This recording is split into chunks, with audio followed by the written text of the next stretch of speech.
In 1967, the Lubavitcher Rebbe began his worldwide tefillin campaign program. And many of us were involved and are still involved in that program, that outreach program, to get Jewish men over bar mitzvah to put on tefillin once a week, preferably once a day, except for Shabbos and holidays.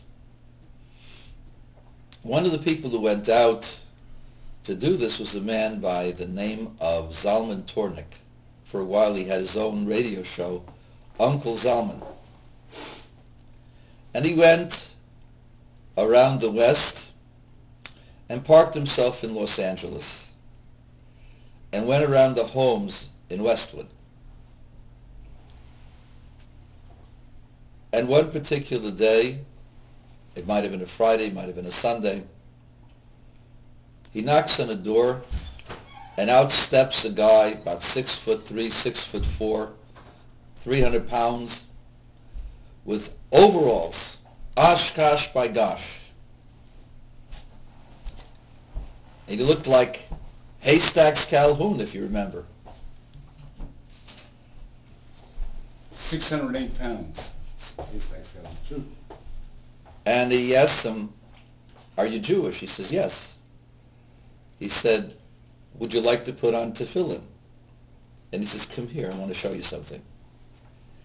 And he comes into his living room and he sees this huge, huge picture of the Lubavitcher Rebbe. And he tells him the following story.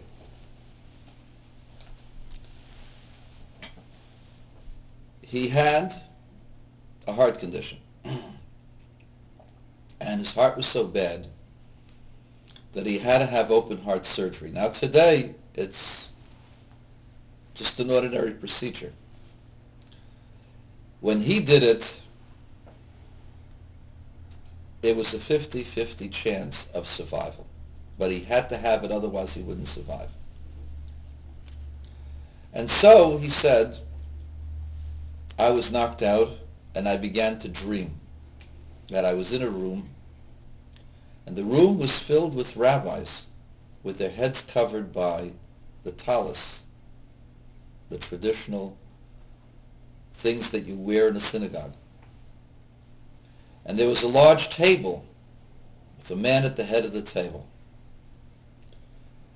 asking, what do we do with this man? And they began to review my life. And they said, well, he's had his chance. It's time. So the head of the tribunal, the head of the court said, is there anyone here who can say something good about this person?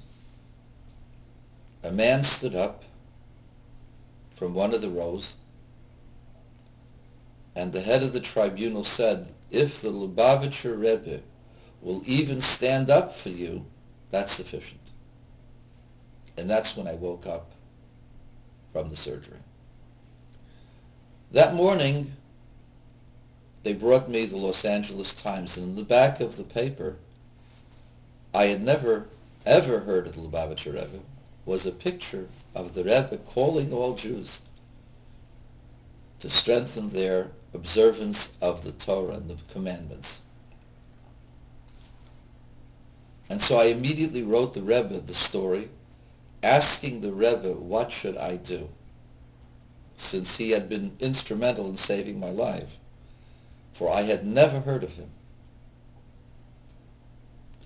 And the Rebbe answered me, I should put on tefillin every day. I bought myself a pair of tefillin, and I do it every day. And so, this is the second eyewitness story. I heard the first one directly, the second one indirectly. But the pattern is the same. We all have souls around us. And these souls are the souls of our teachers, of our parents, our grandparents, and all of the souls that have preceded us. That's a different topic when we talk about reincarnation, maybe the next set of videos will be about that topic. But every one of us has someone who judges us favorably, not so favorably, and someone who has to decide. Let's hope that the decider is always swayed by the one on the right. In this case, it was the Lubavitcher Rebbe.